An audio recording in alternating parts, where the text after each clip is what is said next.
जिस स्त्री के बाल लंबे होते हैं ये वीडियो जरूर देखें। दोस्तों, एक समय की बात है जब माता लक्ष्मी और भगवान विष्णु क्षीर सागर में शेषनाग की शैया पर विश्राम कर रहे होते हैं। तभी देवी लक्ष्मी भगवान विष्णु से कहने लगती हैं, हे प्रभु, आज मेरे मन को एक प्रश्न को लेकर बड़ी विचलित कर रही है, तो कृपया करके आप मुझे इस प्रश्न का उत्तर देकर मेरे मन को संतुष्ट करें। फिर दोस्तों, भगवान विष्णु कहते हैं, हे देवी, तुम अपने प्रश्न को निसंकोच होकर पूछो, मैं अवश्य ही तेरे प्रश्न का निवारण करूंगा। तब माता लक्ष्मी कहती है, स्त्री के शरीर का वह कौन सा अंग है जिसे उसका सौभाग्य जुड़ा होता है? कृपया आप मुझे स्त्री के शरीर के अंग के शुभ लक्षणों के विषय में विस्तार से बताइए। फिर दोस्तों, भगवान श्री हरि विष्णु मुस्कुराते हुए कहते, हे देवी, आज तुमने बहुत ही महत्वपूर्ण प्रश्न किया है। इस संसार में एक स्त्री का महत्व सबसे बढ़कर होता है। जैसे अलग अलग आस्थाओं में स्त्री अपना कर्तव्य निभाती है, कन्या के रूप में पिता के घर में सौभाग्य लेकर आती है, एक पत्नी के रूप में वह अपने पति के ससुराल में सौभाग्य लेके आती है, और एक माता के रूप में अपने संतान को सौभाग्य प्रदान करती है, किंतु वह पत्नी के रूप में ही अपना सर्वश्रेष्ठ कर्तव्य निभाती है। दोस्तों, फिर भगवान विष्णु कहते हैं, एक स्त्री के शरीर के अंगों से ही उसके आचरण और सौभाग्य का पता चलता है। ऐसे शुभ अंगों वाली स्त्री अपने पिता, पति तथा पुत्र के लिए बहुत ही सौभाग्यशाली होती है। फिर भगवान विष्णु कहते हैं, हे देवी, आज तुमने जो प्रश्न किया है उन सभी प्रश्नों का उत्तर देने से पूर्व मैं तुम्हें एक महान कथा सुनाता हूँ, इसलिए आप इस कथा को ध्यान से पूरा जरूर सुनना, क्योंकि जो भी मनुष्य इस महान कथा का श्रवण करता है उसके समस्त पापों का और उसकी दरिद्रता का नाश होता है। फिर देवी लक्ष्मी कहती है, हे प्रभु, आप मुझे उस महान कथा को अवश्य सुनाइए, मैं इस कथा को ध्यान पूर्वक सुनूंगी। तब भगवान विष्णु कहते हैं, हे देवी, पूर्व काल की बात है, मध्य नगर में भक्त मनोहर लाल और उनकी पत्नी निवास करते थे। उनके घर में उन दोनों के अलावा अन्य कोई नहीं था। दोनों ही बड़े परम दयालु और श्रद्धालु थे। उन दोनों की प्रकृति अत्यंत उदार थी और दोनों ही परम संतोषी और भगवत भक्त थे। मनोहर प्रतिदिन गांव में भिक्षा मांगा कर लाता और उसकी पत्नी भोजन बनाया करती थी, और यदि उसके द्वार पर कोई अतिथि आए तो वो उसकी सेवा करते थे और उसे भोजन करवाने के बाद ही भोजन किया करते थे। यदि कोई अतिथि नहीं आता तो वे पशु पक्षियों का उनका भाग देकर भगवान का नाम लेकर बड़े ही प्रेम से भोजन का आनंद लेते थे। उसके मन में किसी भी प्रकार का द्वेष और अहंकार नहीं था। उन्हें भिक्षा में जो भी कुछ मिल जाता उसे वे दोनों संतुष्ट रहा करते, अधिक की कामना भी नहीं करते। यदि उन्हें भिक्षा भी नहीं मिलती तो भी वे ईश्वर को धन्यवाद करते हुए शांति से जल पीकर सो जाते थे। उनके पास असंतोष और अशांति भटक भी नहीं पाती। उनके अंदर भगवान के प्रति दृढ़ विश्वास और श्रद्धा थी, इसलिए उन्होंने कभी अपनी गरीब परिस्थिति के लिए भगवान को नहीं कोसा करता था और उन्होंने भगवान को कभी दोष नहीं ठहराया। फिर एक दिन मनोहर भिक्षा मांगने के लिए घर से निकलते हैं और द्वार भटकने पर भी उन्हें किसी ने भिक्षा नहीं दी। उस दिन उन्होंने अन्न का एक दाना भी नहीं मिला, जिसे निराश होकर मनोहर अपने घर पर आ गया और अपनी पत्नी से कहने लगा, हे प्रिय, आज तो भिक्षा में अन्न का एक दाना भी नहीं मिला, लगता है आज के दिन भूखा ही सोना पड़ेगा। शायद प्रभु की भी यही इच्छा है। फिर कुछ समय बाद उनके द्वार पर एक अतिथि आ जाता है और द्वार पर खड़ा होकर कहने लगता है, घर में कौन है भैया? मैं अतिथि हूँ और अत्यंत भूखा हूँ, मुझे खाने के लिए कुछ दो, मैं तुम्हारे द्वार पर बड़ी आशा लेकर आया हूँ। फिर मनोहर ने देखा कि द्वार पर एक अत्यंत वृद्ध बूढ़ा व्यक्ति खड़ा है जो बहुत ही कमजोर और भूखा दिखाई पड़ रहा था। उसे देखकर मनोहर ने उसे प्रणाम किया, इस प्रकार से कहने लगे, हे स्वामी, पधारिए, इस गरीब के घर में आपका स्वागत है, इस दास के लिए क्या आज्ञा? फिर उस बूढ़े साधु ने कहा, मैं विप्रभ, मैंने सुना है कि तुम अतिथियों का बड़े ही आदर के साथ स्वागत करते हो तथा उन्हें भोजन प्रदान करते हो और तुम्हारे द्वार से कोई भी प्राणी लौटकर नहीं जाता, इसलिए मैं तुम्हारे यहाँ पर आया हूँ। तुम भगवान विष्णु के बड़े भक्त हो, इसलिए मुझे विश्वास है कि तुम मुझे खाने के लिए कुछ ना कुछ अवश्य दोगे, जिससे मेरी भूख मिट जाएगी। मैं भूख से अत्यंत व्याकुल हो रहा हूँ। कई दिनों से मैंने भोजन नहीं किया। मेरे अंदर अब चलने फिरने की शक्ति नहीं है। यदि मुझे अन्न नहीं मिला तो मैं तुम्हारे द्वार पर ही प्राण त्याग दूंगा। इस तरह उस बूढ़े साधु के ऐसे वचन सुनकर मनोहर को बहुत दुख हुआ। फिर मनोहर ने उस बूढ़े साधु को सहारे देते हुए घर के अंदर बुलाया और मनोहर ने अपनी पत्नी से कहा, हे प्रिय, घर पर अतिथि आए हैं, उनके लिए भोजन का प्रबंध करना होगा। यह सुनते ही मनोहर की पत्नी ने कहा, हे स्वामी, घर में मिट्टी की फूटी हुई खाली हांडी के अलावा कुछ नहीं है। घर में अन्न का एक दाना भी नहीं है। हमें तो भूखे रहते हुए 2 दिन बीत गए हैं। अब इस अतिथि को हम क्या खिलाएंगे? आज भी आप भिक्षा में कुछ नहीं लाए हैं। हमें तो कुछ समझ में नहीं आ रहा है कि हमारे घर आए अतिथि के लिए भोजन का प्रबंध कैसे होगा। फिर मनोहर लाल कहने लगे, हे प्रिय, हे बूढ़ा अत्यंत भूखा है,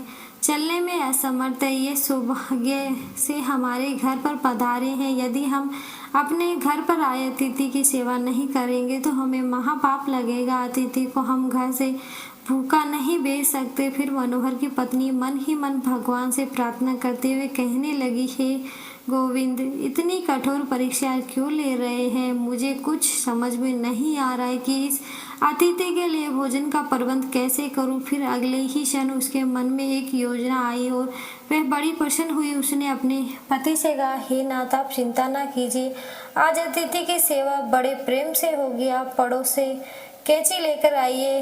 यह बात सुनकर मनोहर को आश्चर्य हुआ और वे तुरंत ही दौड़कर गए और पड़ोस से एक कैंची लेकर आ गए और कहने लगे, हे प्रिय, यह के लो कैंची, अब बताओ इससे अतिथि की सेवा कैसे होगी। तब मनोहर की पत्नी ने कहा, हे स्वामी, आप इस कैंची से मेरे केस काट लीजिए।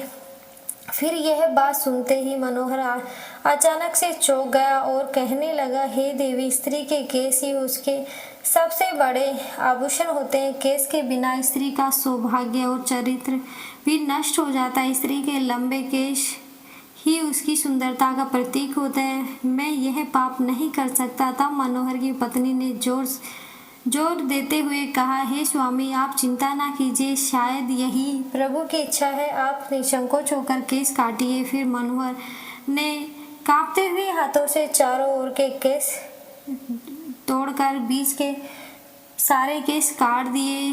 तब मनोहर की पत्नी ने उन केसों को लेकर उसे एक डोरी बना दी और कहा, हे स्वामी, आप इस डोरी को लेकर बाजार में जाइए और इसे बेचकर भोजन की सामग्री लेकर आइए। फिर मनोहर उस डोरी को लेकर बाजार गए, जिससे सौभाग्य से बड़ी डोरी तुरंत भी बिक गई। फिर उस प्राप्त धन से मनोहर ने चावल, दाल, आटा, घी, चीनी और सब्जी आदि सभी आवश्यक सामग्रियां खरीद ली और उसे लेकर बड़ी ही प्रसन्नता से लौटकर घर आ गया। फिर मनोहर की पत्नी ने बड़ी शुद्धता और प्रेम से रसोई बनाई। उन्होंने घर आए उस बूढ़े अतिथि को आसन पर बड़े आदर से प्रेम से बिठाया। उस साधु को बूढ़ा समझकर मनोहर की पत्नी ने उसे थोड़ा ही भोजन परोसा, किंतु वह साधु तो बड़ा ही विचित्र था। जब उस साधु ने भोजन करना शुरू किया तो कुछ ही क्षणों में उसने परोसे हुए भोजन को खाकर समाप्त कर दिया। फिर सती ने फिर से थोड़ा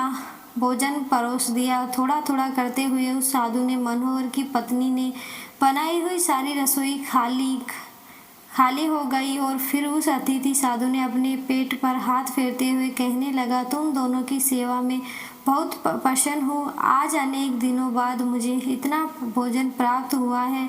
तुम्हारे बारे में जो कुछ भी सुना था वह सत्य ही था। मेरी प्रतीत हुआ है कि किंतु मेरा शरीर बहुत बूढ़ा हो गया है। आज मेरे लिए चलना संभव नहीं, इसलिए मैं आज के दिन आपके घर पर ही विश्राम करूंगा। फिर उस साधु के द्वारा इतना कहते ही मनोहर ने कहा कि आज्ञा महाराज, आप विश्राम कीजिए, मैं शाम के भोजन का प्रबंध करता कर देता हूँ। इतना कहकर मनोहर अपनी पत्नी के पास गए, उनसे कहने लगे, हे प्रिय, हमारे अतिथि को चलने की शक्ति नहीं है, इसलिए वे आज हमारे घर पर ही विश्राम करेंगे। किंतु अब संध्या के भोजन का क्या होगा?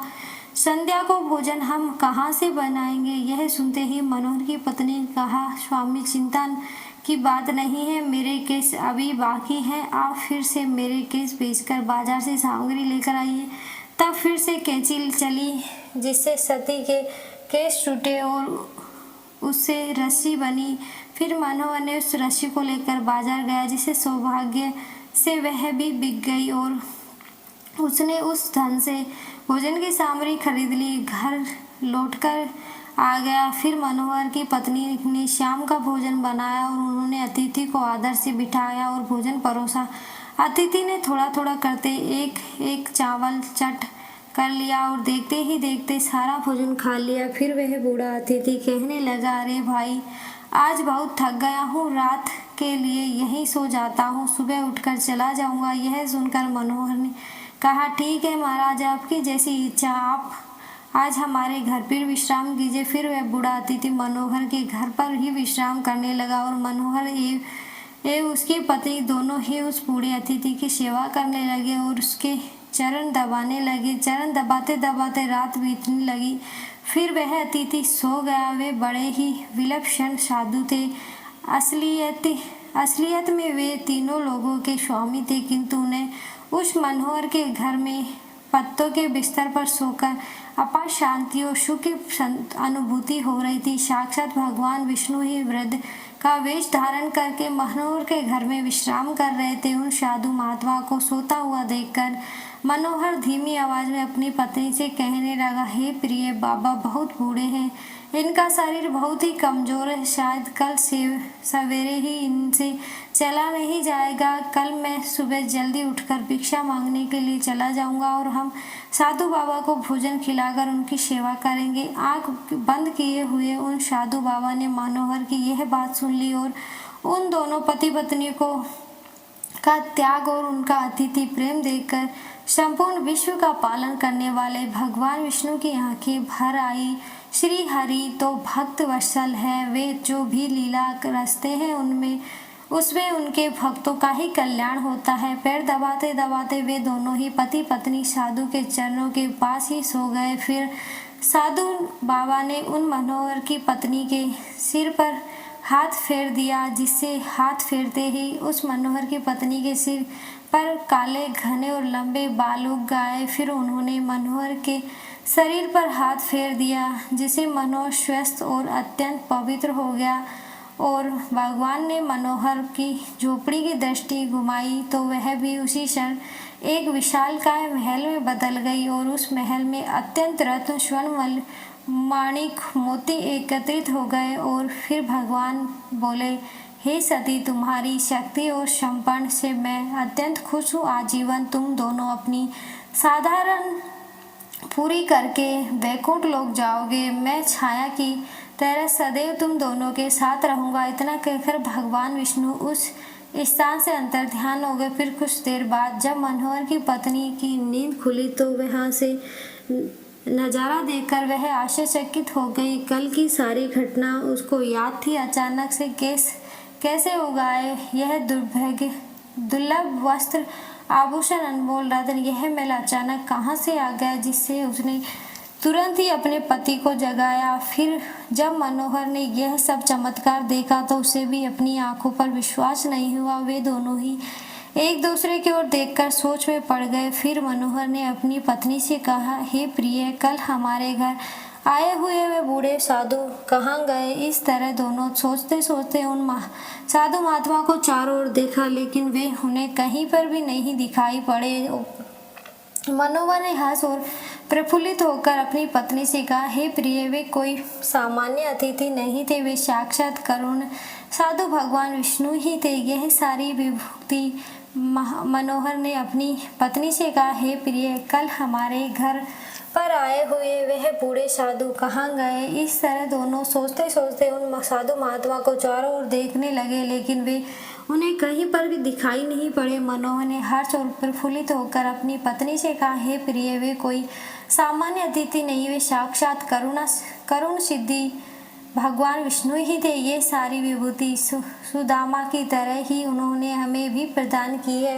हम दोनों ही उन्हें समझ नहीं पाए। फिर भगवान विष्णु कहने लगे, हे देवी, इस प्रकार से मनोहर की पत्नी ने एक स्त्री के सबसे महत्वपूर्ण आभूषण को त्याग करके अपने पति की भक्ति की परीक्षा दी। एक स्त्री के लिए उसके केस सबसे महत्वपूर्ण आभूषण है। केस गंगा के समान पवित्र है। स्त्री के बाल लंबे होने से उसे सौभाग्य की प्राप्ति होती है।